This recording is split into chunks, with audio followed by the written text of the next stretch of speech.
Welcome to the second half of the two-part conversation from the fifth season of Zeroing In with Professor Rupamanjari Ghosh. I'm Shreya Mishra, and hosting this episode with me is Naman Jain. We're in conversation with Professor Rupamanjari Ghosh, pioneering expert in the field of quantum optics, laser physics, nonlinear optics, and quantum information. Professor Ghosh is also a very skilled administrator, and as a policy maker at the apex institutions, she has also been actively involved in designing, analyzing, and shaping the educational landscape of the country. Professor Ghosh pursued her bachelor's and master's of science at the University of Calcutta, graduating in 1980. She then moved to the United States for her PhD at the University of Rochester, New York, where she worked with Professor Leonard Mandel. It was during her doctoral years that she undertook, among other ideas, the pioneering work on non-classical effects in the interference of two photons, which essentially is considered to be one of the holy grails of the field of quantum optics. Upon completion of her PhD, Professor Ghosh moved back to India to join the Jawaharlal Nehru University as a professor, where she worked for the major part of her career until 2012. She then moved to the Shivananda University as the founding director of Natural Sciences and later served as the vice chancellor there. She is also on the advisory board of the Executive Leadership Academy at the University of California, Berkeley. Professor Ghosh's academic research work distinctly places her in the category of wholesome physicists who are as naturally dexterous with experimental work, producing seminal pieces of research, as with the extensive theoretical rigor of addressing a physical idea from the farthest corners of abstraction and weaving it to the fabric of reality. After the first part of the conversation, and discussing her stories of the beginnings and choosing the unconventional path at the time, we now delve deeper into research work that made an indelible mark in the field of quantum optics, and the latter half of her career, along with her personal understandings and experiences navigating through the academic world. The meditative perspective from her deep involvement with research and Indian educational system, amalgamated with the far-extending vision, are very aptly conveyed in her patient and yet captivating signature of participating in the discussion. This is Zeroing In, Science Podcast. But at this point, I also wanted to ask you about the ideas that you started to look into at this time, right? I mean, we've heard about I think this whole idea about understanding or deeply understanding these correlations and anti-correlations and so on probably started at the time when, like in 1950s or so, when Hanbury-Brown effect and so on. And then at the time when you started, were these ideas sort of already being investigated in deep attempts, or how did you come about? It was, Henry Brown is older, it was still being talked about. It was still being talked about because, if you believed in the particle nature of photons, that didn't quite happen in the HBT experiment, put a beam splitter and all of it. By then, thanks to Mandel also quite a bit, the ideas were clear that if you treat the field as classical, but detection process as quantum, Hanbury-Brown twist can be explained. So the light field need not be quantized. So the concept of photon was being questioned a lot. What exactly is quantum about any of that? So you know that, the bunching effect and all of it, and Mandel was into it, but mine was completely different, and I'll tell you the background to that. Not much of the background, but whatever happened. So he has been probing it systematically. These bunching, then to anti-bunching, ended with Jeff Kimball, famous experiment. And so that sodium system was his favorite, and that was starting from Jeff Kimball to somebody who did subpoisonion statistics, Ralph Short. Ralph Short was immediately my senior. He was graduating when I entered. And so Mandel's favorite was that sodium atom system, which he did not do himself. But, it was basically a sodium atom. So Mandel devised a way of tuning the homemade dye laser by sending the light through the sodium cell. And I'm not getting into all the details. And every time it was tuned properly, you would suddenly see the singing happening. So you'd see the sodium discharge in that, and nicely done. So he was very proud of that setup. And so when I started talking, and we are talking about these two photon interference, he had already done a theory for sodium atoms. I mean, keeping sodium atoms in mind, but for atoms in general, basically taking the resonance fluorescence from an atom. So the atom, a single atom gets excited, emits a photon, then it takes a certain time to get re-excited and then emits a second photon. So the delay can be computed because it depends on the dipole moment of the transition for the atom and times the electric field strength, Rabi frequency, effectively. So you take it into time, you know the delay time. And so you could delay the first photon to make these two arrive at the same time. And these two are independent photons because they have come from two independent atomic processes. So he had thought of interference between these two. And when I joined, he basically was discussing this with me. Though his theory he was already writing, I did not know that. And we had contributed a lot in group meetings and all. And he basically said, why don't you do it? And the idea was not to do with n atoms. But for me, the problem then I simplified to why don't we just do two atoms, two photons, and two photon interferences, not do n photons. Though his calculation actually had it for all n, and then in 83 it got published in a Physical Review A. So when I was doing it, I realized that the sodium atom setup was very crude.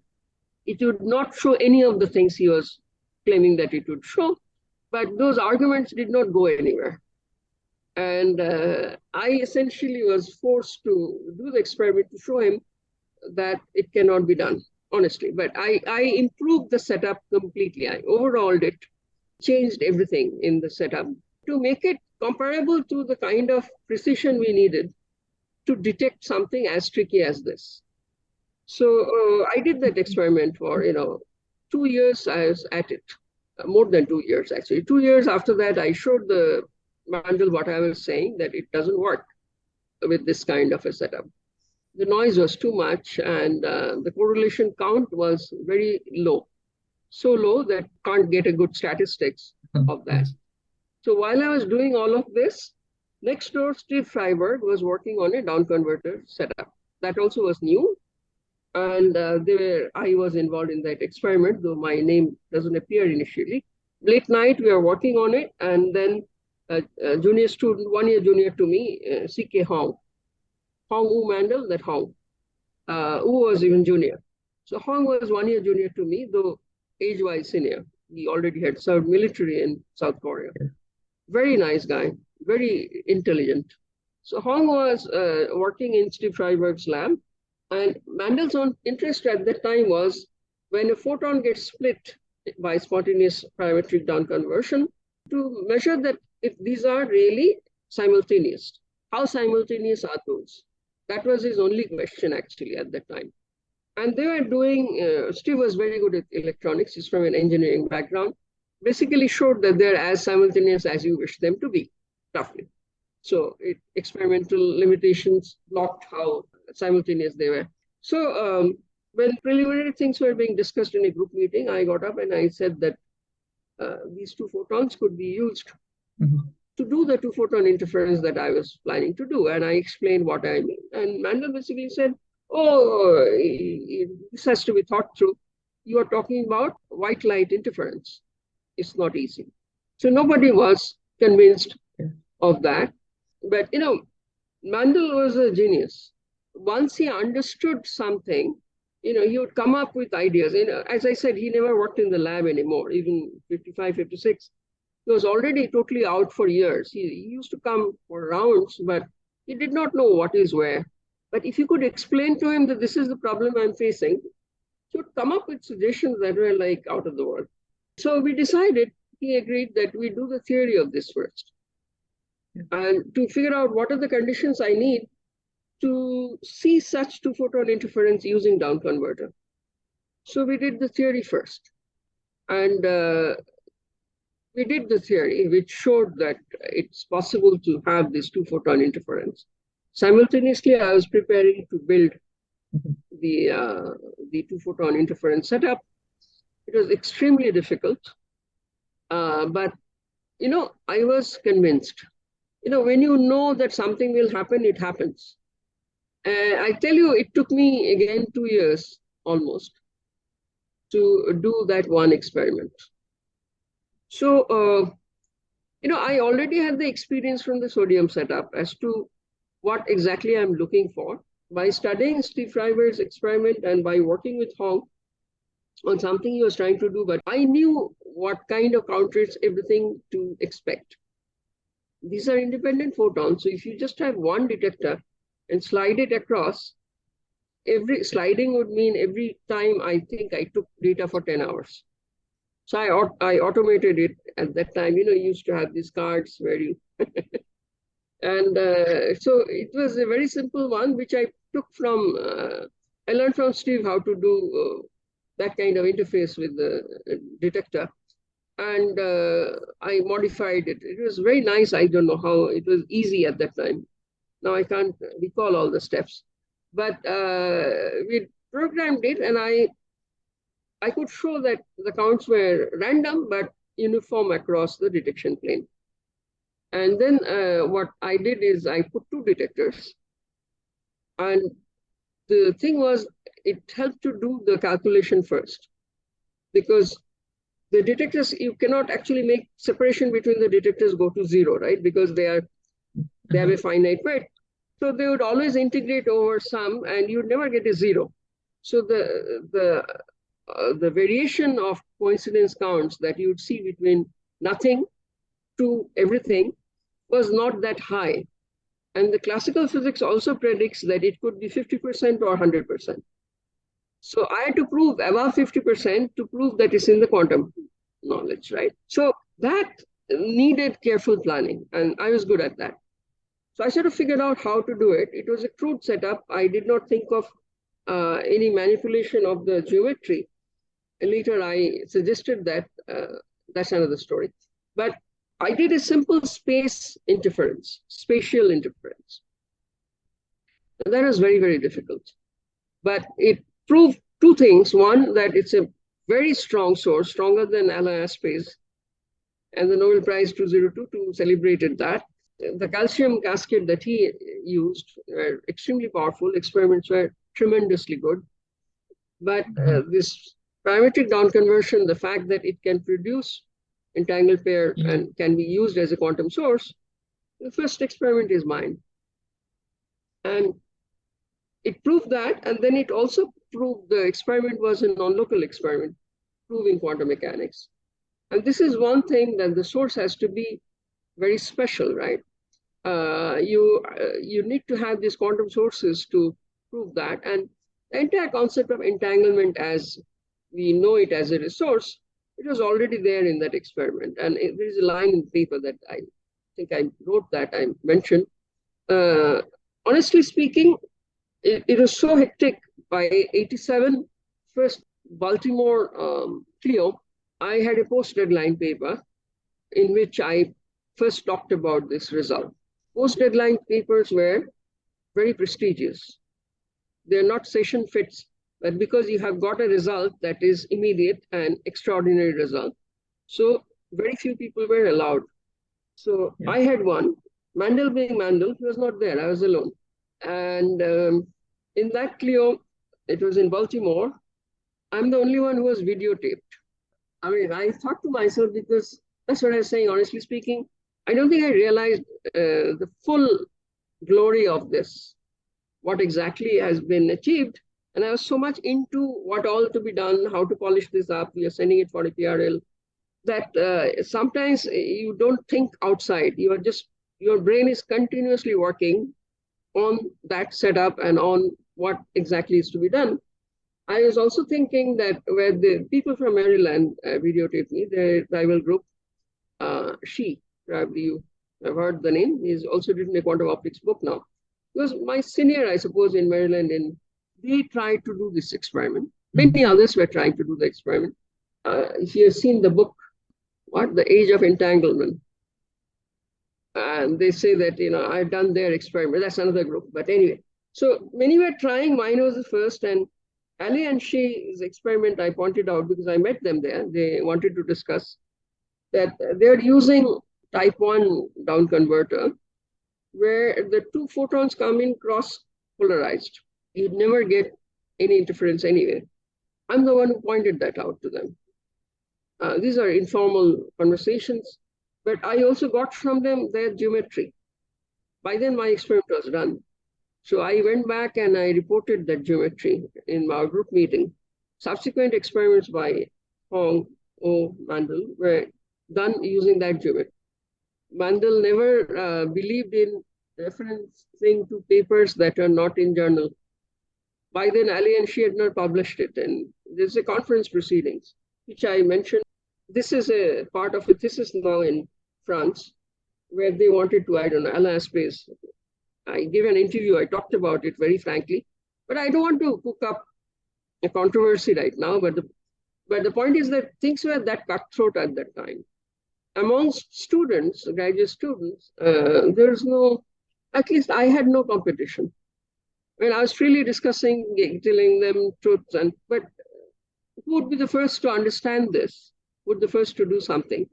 My experiment, I must say that there's no competition. Nobody thought of it. Nobody did it the way I did it. And now it's done.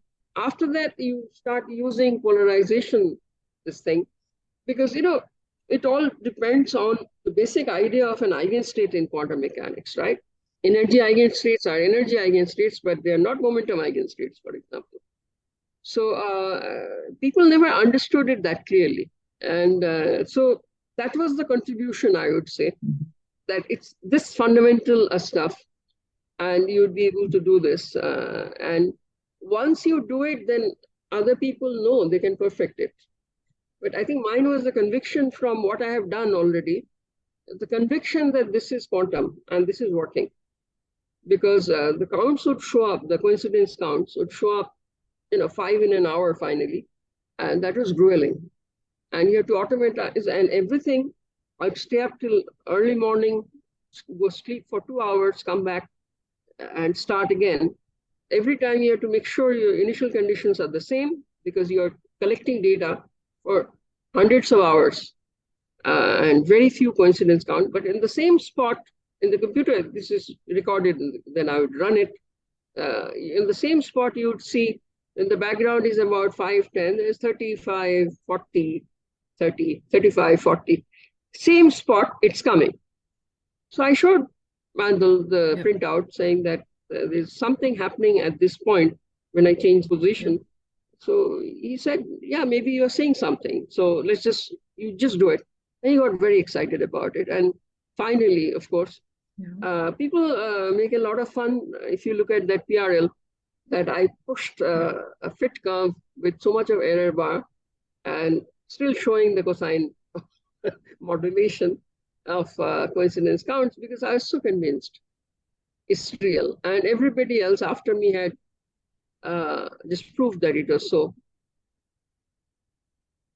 But yes, Professor, the amount of insight and the amount of sort of the remarkability of this work, it basically is clear about the number of fields or even the fields that we work in now have basically been created from that one single or one chunk of instance that you kind of undertook as a work. And that was basically the most remarkable thing that sort of, I personally knew from really long back, but then over the time when we were discussing and researching for this, and I was trying to just put this out there, and it was just unbelievable how a single instance sort of changed the whole pathway of the field going forward, right?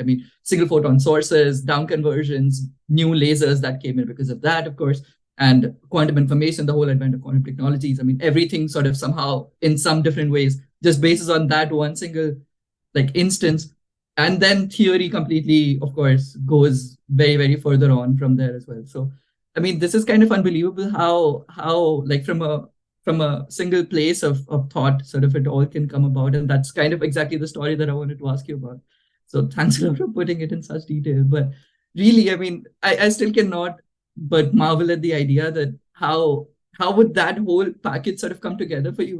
If I can still probe a little bit deeper and ask you, when you actually did this whole, even a stroke of wonderful insight that you actually, in theory, put in two detectors and then try to see it. And then when you do it in experiment, which is already very rare currently to do, that people go back, do theory, and then a year later come back to do the experiment with as much sort of, if not more, adroitness.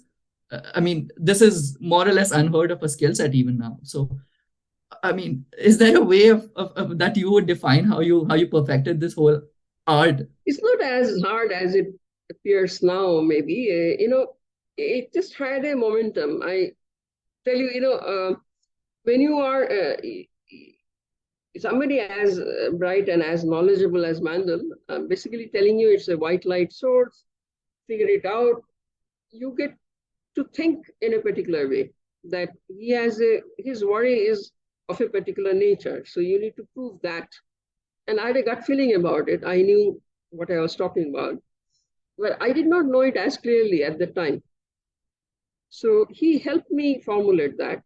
Good thing was that Mandel was very good with mathematics, and so was I. He was doing mostly theory by then, right? He was not in the lab at all. So he has been doing it, and he had insights in it. So when he said that let's formulate this and let's do it, it was easy. And once I could see what he's asking, I could do it too. But I remember certain, I don't remember all the details, and I still had notes somewhere packed up, must be, if they're still here. But the thing is that, quantum mechanics, when you learn in a class, we talk about these different pictures, right? Schrödinger picture, Heisenberg picture, interaction picture. I was not clear which one to apply for this. And it was not clear. Much later, of course, we did Schrödinger. And that has become a standard for parametric down conversion later. And I don't think, even Mandel never discussed this with me, but I figured it out, I wrote it, then later, much later, I realized it's the same as the Heisenberg one. In some cases, one is easier than the other. And the Schrödinger picture was closer to me because it allowed me to use the momentum states, which I was seeing in the lab. So it was closer to my experiment in a way. So, I was going back and forth between theory and experiment in formulation as well. Mandel never explained this to me. I don't know. Now I can't ask him. He passed away, 2001. And he visited me in Delhi. He was on a lecture tour. He was already on a lecture tour in China when I was a student. Then much later, he informed that he is coming again by letters. And he said that I would like to see you. And so he came. I forget the year. It will come back to me. But anyway, he came to JNU to meet me. I was supposed to go back to Rochester, but I never did. And I learned of his illness and he passed away. We never talked about it afterwards. Mm-hmm. He never explained this to me, whether he knew already and I was just struggling to find the answer. Probably not. We sort of learned it together. Mandel's quality was that he could do the theory and he could supervise students who did the experiments. But for me, I was no good at this from my Indian training.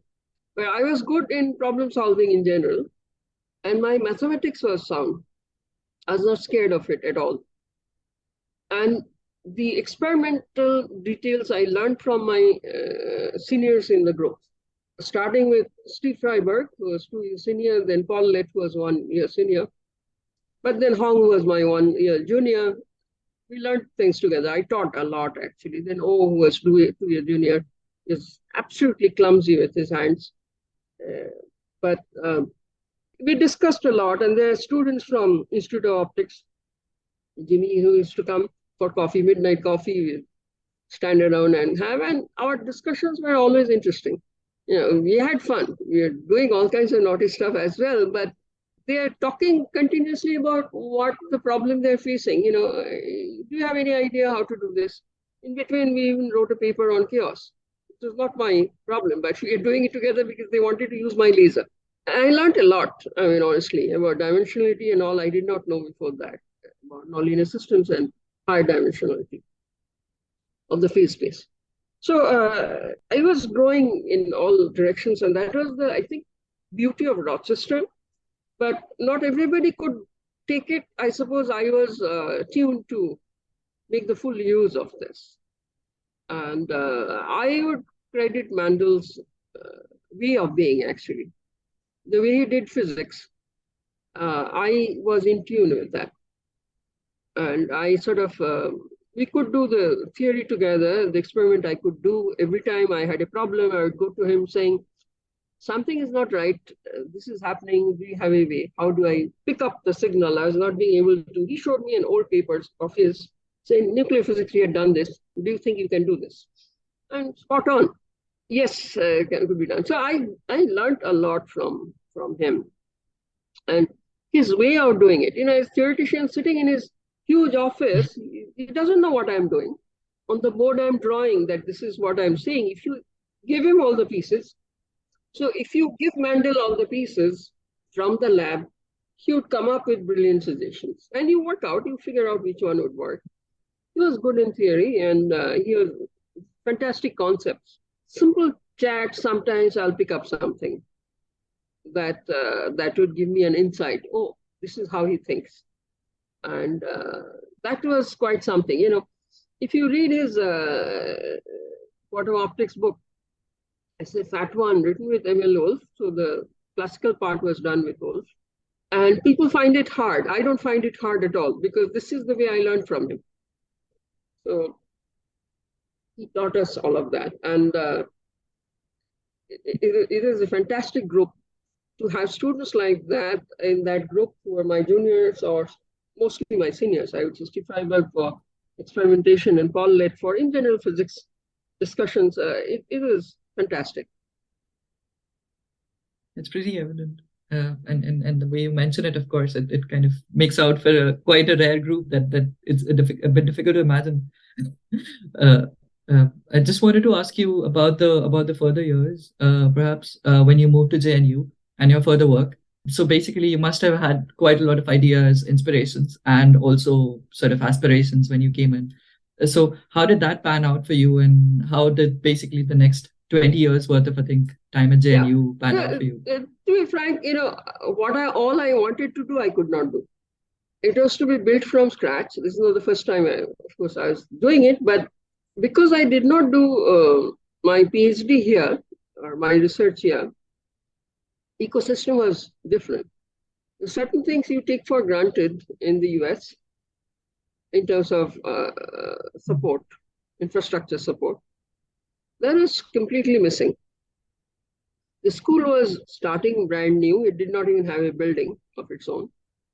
So I realized, and something I never did in the US, I actually am the one, for example, responsible for getting the electrical substation updated, in getting a water circulation system in place, in cleaning up the old library building, which was the Russian studies library, to say I have to start my lab. So I had a bit of a internal grant, but not much, to buy the optical table and all. Then I went to DST for funding. I had squeeze states are being investigated at that time, and I had some novel ideas, and I was desperate to do them from JNU alone, because the advantage also, I did not say this when you asked the interesting question, I think the reason for success was also that as a theoretician and an experimentalist. So in the experiments, there are many secrets when you're doing the theory. Which came first depends. Sometimes you get a result you try to explain by theory. In the two-photon interference, I did the theory first and then got to the experiment. But as an experimentalist, you know many secrets. You don't mean necessarily as secrets, but you can't write every goddamn thing in the paper. So you know something that others who are reading your paper, they do not know. So theory sometimes was easier, and it was my biggest strength, so that I was well versed in both. So I was planning to build a new kind of a laser. But it was not, anyway, I don't want to talk about it. It was not very favorable a situation, even in the granting system and supports. An assistant professor who had just joined, was trying to do teaching, write for grants. 2 students came in hearing my name to work with me, and then have to do plumbing to, everything. It's just not possible. So things took a bit of a beating. I did not give up whatever ideas I had about understanding quantumness of life. I started writing that, and my students were publishing something, but it's not. There are a lot of failures that I could not do. I mean, failures meaning simply I could not even get to those experiments. But I was productive anyway. My students were also productive, but I was training them in different things then. I tried collaboration, didn't quite work out within India much. So started, bringing down the level to do something just to stay on business. Then several things happened. Point Tanuji, you know the name. He got the Nobel Prize, but he had visited Rochester when I was a student, and he was visiting Mandel, but he had come to my lab before I got results. And somehow he had a vague impression of that. But I had very long hair at the time, up to my knee. And so in 1999 January, there is a big conference in Bangalore at the IIA, in the French one, to talk about projects that they would support, whatever. I was somehow invited to give a talk on my work and ideas and all. So I talked about whatever I had published. I had published a couple of papers with Girish Agarwal also by then. We all were staying in the same hotel. So breakfast, he had come with his wife, and he came to my table and said, "May I sit here?" And he did not know who I was. So we are eating breakfast together. So I just said that, you would not remember me, but I was first stunned by you when you visited me. I was in Rochester.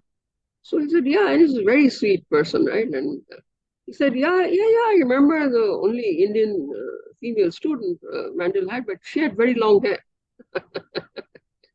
I said, I'm the same one, hair cut short. So he immediately knew the experiment. These are fantastic people. So I said, my God, so you are that Ghosh? I said, yes, I'm that Ghosh. And so he invited me to, he said that we'll work out something, visit me in Paris. So then a few steps is charged. He must have gone back and immediately, there are other people there as well. Then to cut a long story short, I was given a French government's red carpet welcome in July 1999 for a 1-month lecture tour of France. I was based in Tanuji's lab in Paris, staying in a hotel. So that was my base, but every week I'll go somewhere, give a lecture, come back, and I gave lectures. Cohen was actually interested in my joining Collège de France. Unfortunate but true story is that JNU could not give me leave. I did not know all of this. I am not very good at pushing and being aggressive about systems, and I did not know. There's somebody else, there's a quota of how many people could be on leave. Sanjay Puri was already, I think, whatever. I showed it to Sanjay. He said, it's very good. But then doubts started coming in my mind that points area, cold atoms and all, I have never worked on. And they are ahead by 10 years. See, supposing I get into it and then I come back to India and I start doing cold atoms, I'll be 10 years lagging behind. And I did not think that was a good idea. Of the various people that I visited, by then I had got a PRL that month, I think, on a theory of magneto-optics, magneto-optic piston effect. And then the people in Rennes, there's one Fabien Bretnecker, CNRS scientist there. He was very impressed. He was also in Bangalore. And he invited me to collaborate with them. So maybe it's very stupid of me. There's a Nobel laureate asking me to join his group. There's another one asking me to join Rennes. And finally, I told Cohen first, anyway, I could have resigned from JNU and gone to Collège de France, but I did not do that. And I told him that I'm not getting leave from JNU to come as a faculty there. But next summer, so 2000, to Rennes is a possibility. I mean, I can take leave and go. So I sort of said yes to Fabien, and that's how the collaboration started. They were working on magnetochiral birefringence.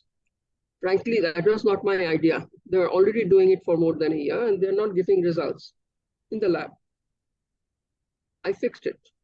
I figured out where the problems were, and in 6 weeks' time, we could start getting positive results, which they could not do for more than a year. The idea, physics idea was not mine. It was already there. But the weak points of the setup was revamped by me. And they're so impressed. And when they all go, in July, mostly France is on vacation, right? And they're all leaving. I was still there. I extended my stay because there's a critical step I had to do. And once again, when you see that you are getting the results, everybody knows that then it would work. So I got the results alone, standing there doing the work. I left them with other samples to be done because otherwise you can't publish in PRL. That were done by them, by then through, again, mail, actual airmail. I was doing the calculations, back of the envelope kind of calculation as to what the order should be of birefringence and photocopying it and then putting it in an airmail and posting it. This is how calculations got exchanged. They had already done it, I suppose, but they wanted to see how I do it and whether we tally, there's a factor of 2 or something problem, whatever. So that came out as a PRL. I'm a second author because the results were actually obtained by me.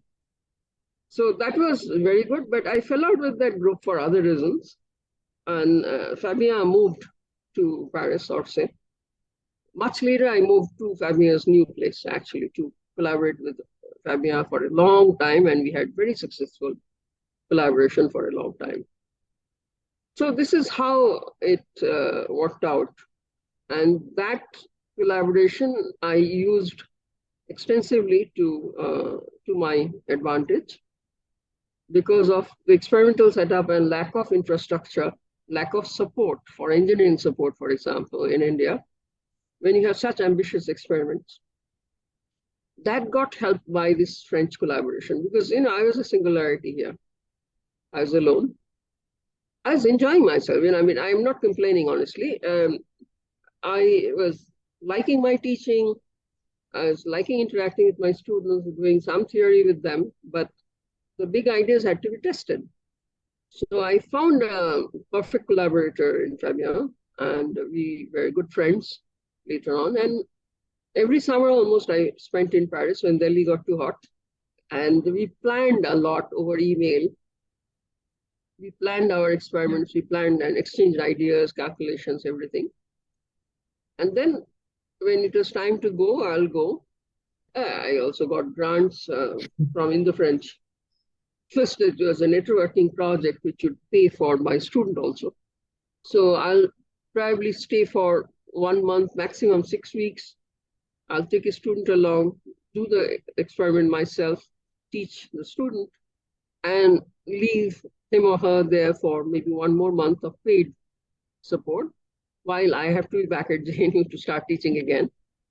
And so this is how things happen. And they also visited me extensively. And when finally we got in the French, CEFIPRA twice, in both, got graded finally excellent. When you get an excellent grade in CEFIPRA, you can apply for another grant immediately. Otherwise, there is a cooling off period. Second one also I got excellent, but by then I was the Vice Chancellor of Shiv Nada University. And I realized I can't do this anymore. And sadly, but it's okay, everything has a time. And so otherwise I could have continued immediately with another project. So that led to many interesting nonlinear effects in light matter interaction.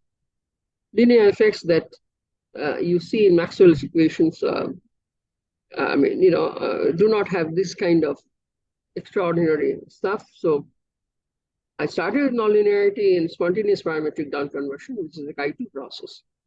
Then in Chi3 and others in other nonlinearities that you bring in, I continued on that line in manipulation of atoms by light. Sometimes you look from the atom side, sometimes you look from the light side, but the theory of it, the physics of it is the same. It's the output you're looking at is different. So that way it was nice. I could interact also with condensed matter physicists a bit, particularly Sushant Dattagupta. When they were struggling with some theory, we sort of came together. So it has been, I would say, a pretty satisfying physics life after all. Though I could not do what all I had. I think I had the capability at that time of being ahead of everybody. That got dampened a bit. So when I left the US, again, I left in 2 weeks' notice to myself. I was very strong feeling about it that I don't want to grow old here. And if you decide to start in India, you need to start at the beginning. Doesn't matter when you come, people don't like somebody being imposed from top. And I had seen that. So I thought, okay, if I have to go back, I must quit everything and go, because there is a point where you get used to it. The American system is such that because your work goes well, so you get used to it. And I saw myself almost getting used to this, that, okay, this would happen. And I vaguely remembered by then, after 5 years, that what was it like in India to work? I had no real experience about research in India. But I had a feeling it won't be easy. And I thought that I would become rigid if I stay for longer in the US, and I won't be able to adjust in India. So almost overnight decision, clarity of thought, decided that I need to go back. And British Agarwal had offered that when you are finishing, you write me a note. So I took that and I sort of jumped, and I gave Mandel a notice saying, in 2 weeks I'm leaving. It's a one-way ticket back home. And I had to ship everything that I wanted to keep. The rest I just gave away there. But lots of papers and books and a few things. And it was like that. So people there could not believe that I'm doing this, my friends and all. But I said, I don't want attachments anymore. I'm getting too attached here. I need to get back. So it was a decision based on, again, if you love science, leave India. And if you love India, leave science. I wanted to change that.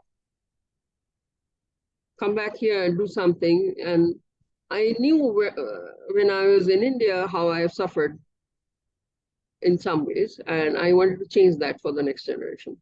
Can't be that, it continues the same way. More or less the same philosophy I took when I joined SNU, Shivnada University, to change the way I have seen things, not so good things. So you have first-hand experience of how to change it. Why don't you just do it? Because otherwise the next generation would feel the same way. They would also continue to suffer because we did not do our job properly. So it's that, really. That's how I came back. That's the way. I don't regret that. But yeah, your agenda changes a bit. You cannot expect the same problem, same model to be sort of transported to India. It has to be contextualized. Things have improved a lot now. But it was difficult and it was different when I started. It has improved a lot. The kind of questions you've been asking. Yeah, I mean, you've asked yourself basically over the time. I think dumbfound us for sure.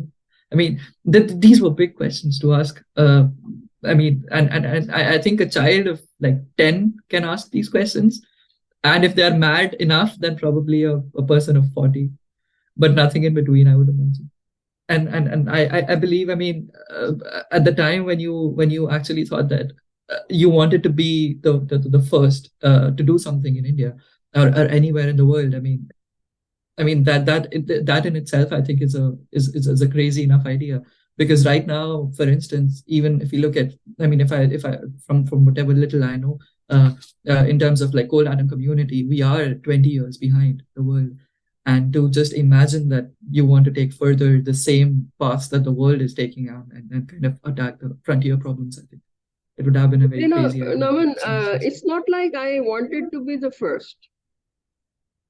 There's a certain standard, of course, I set for myself. It's of excellence. Whatever I do, I need to do it to my fullest ability. But the reason I mentioned the cold atom thing is that, like you said, if I had an insight of doing things differently, like if you have read my papers on EIT, everybody was working with crazy electromagnetically induced transparency. Everybody was working with crazy systems, some cold, solid state, of course, different. And my first question, you sort of ask some very basic, sometimes stupid questions. And I wanted to know whether this could ever be used in field. And that was my first question. And I was looking at setups and I'm saying that no way, this is not going for any field trial because, they have made it so complicated. It's not going to work. So you have to have a breakthrough. And sometimes you would fail. I've not failed, honestly, but because it was a calculated gambling. I thought this through. I figured it out. So I was looking for example, room temperature systems. Everybody, including LISP, told me crazy. Collisions would kill you, the coherence will not stay, all of it. And he's the master of this. And I completely respected that. So I became careful. I had honestly some experience with velocity changing collisions in a laser. I've read up a lot. I have done original calculations. That came handy. These are coincidence maybe, but they're not so random either. Because, you sort of connect the dots.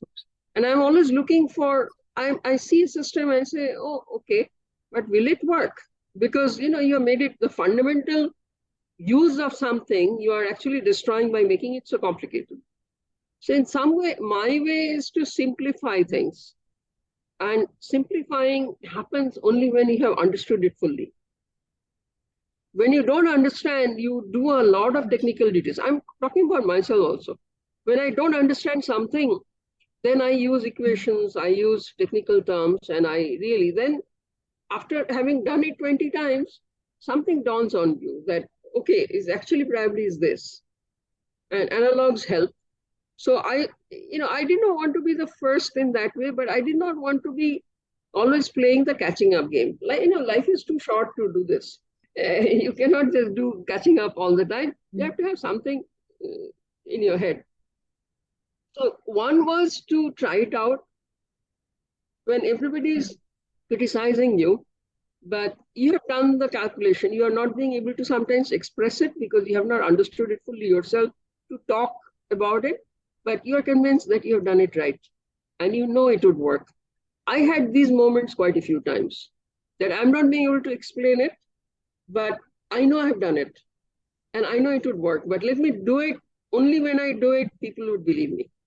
So that has to be the conviction that I'll do it this way and no other way, and then maybe it would work out.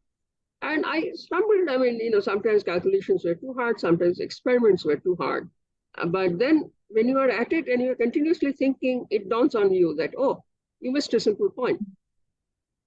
And then 2-3 things after that happens by extension, because you face something, you change one, then you add something, and you know because you are curious. So it has happened in a coherent way for me. And not necessarily, I'm not very competitive. Not necessarily that I'll be the first, but I wanted to do it to my fullest ability. I would never leave work half done. But to be honest, I have calculations that I have never published. I could not. JNU was also hectic. Very, very hectic. I did too many things there. Sometimes, you just leave it because you're not immediately seeing it, but you have worked very hard. Some of those I wanted to pick up, but then people don't do it your way. 10 years later, somebody has done something that has similar results. So you feel, okay, there's always something. In my thesis also, there is a very short write-up on non-violation of Bell inequality using the 2-photon setup, which I never published. It was totally mine. I recently shared it. I got reminded of it because LISP was asking about it when he interviewed me for his student's thesis. And he said, do you have a copy? I had only that saved somewhere. So I sent him saying that this is where I proved, but I never published it. It can't be published in a 2-page thing like that. It has to be gone are those days. Now, paper writing is also a lot of art and politics. I'm not always very good at this because I am a bit blunt. I don't respond to referees always very nicely.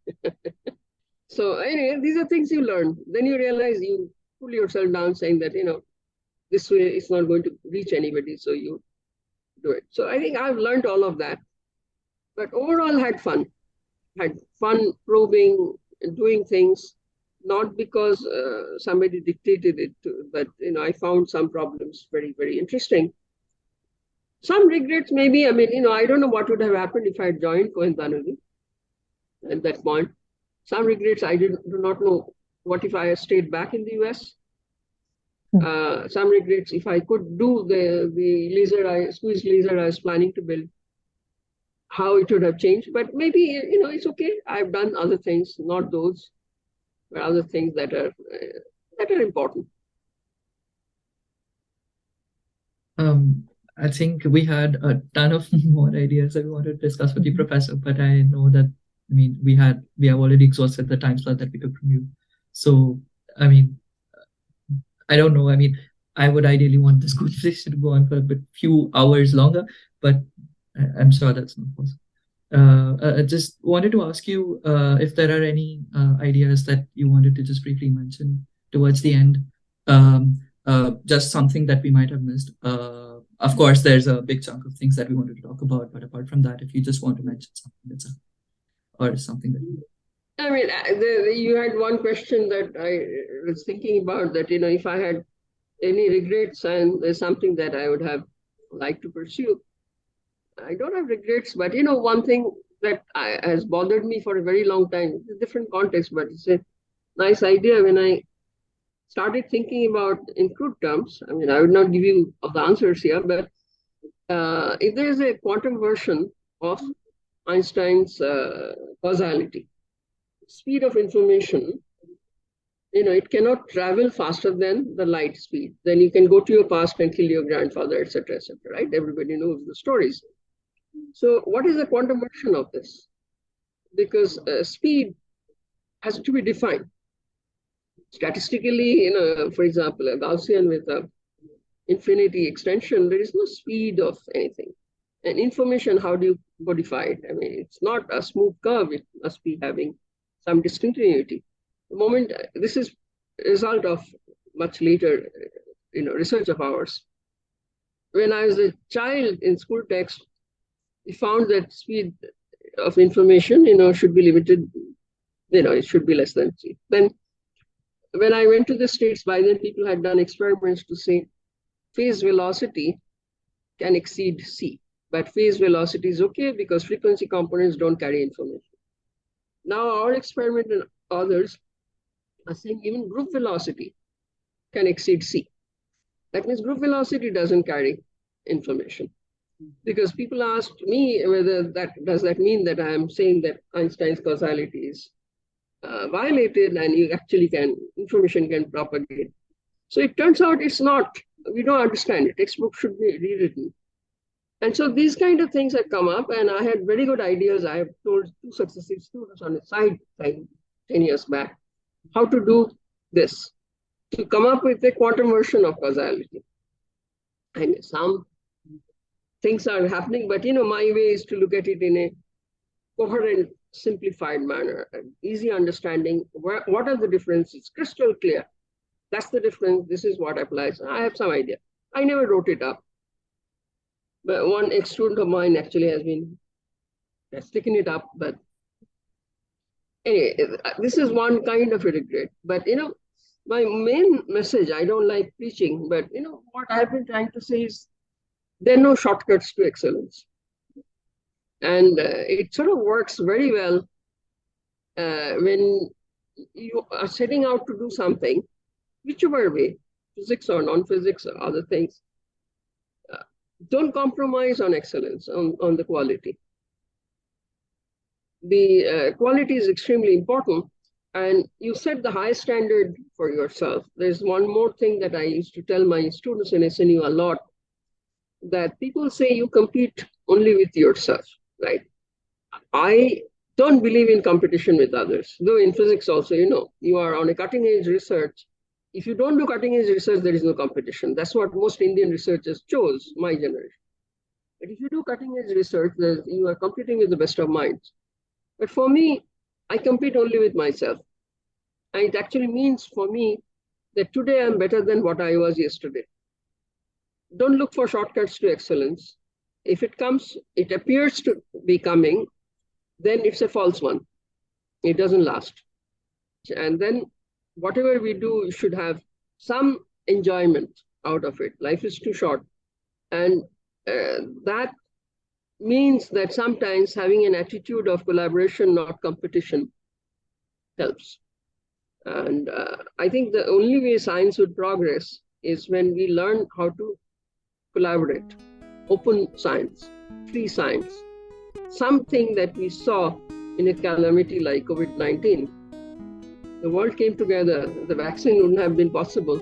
There's no global cooperation in open science, Of course, when the crisis subsides, you're back into the competitive mode. People have forgotten the lessons.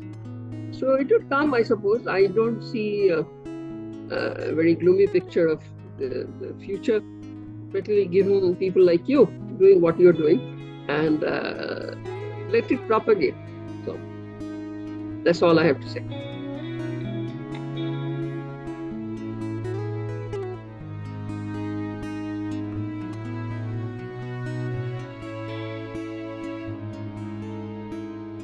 This was the second half of the two-part conversation from the episode of Zeroing In with Professor Rupamanjari Ghosh from Zeroing In Season 5 From Atoms to Planets. Zeroing In aims at bridging the pronounced gap between young enthusiasts of science, technology and research and academicians and scientists throughout the Indian subcontinent and beyond. We would like to extend our deepest gratitude to Professor Rupamanjari Ghosh for this exciting discussion and the wonderful conversation that gave us a first-hand insight into the foundationally pivotal years of field of quantum optics, while discovering what it takes to follow one's intuitive calling and building upon a lifetime of passionate brilliance on behalf of the Zeroing In team for this episode. Thanks a lot for listening to this episode. We'll be back with a new episode next week with further interesting questions and conversations with eminent Indian scientists from across the world. If you have any suggestions, you can visit us on zeroingin.org, write to us on zeroinginpodcast@gmail.com, and follow us on our Instagram or Facebook handles @zeroinginpodcast for the latest updates.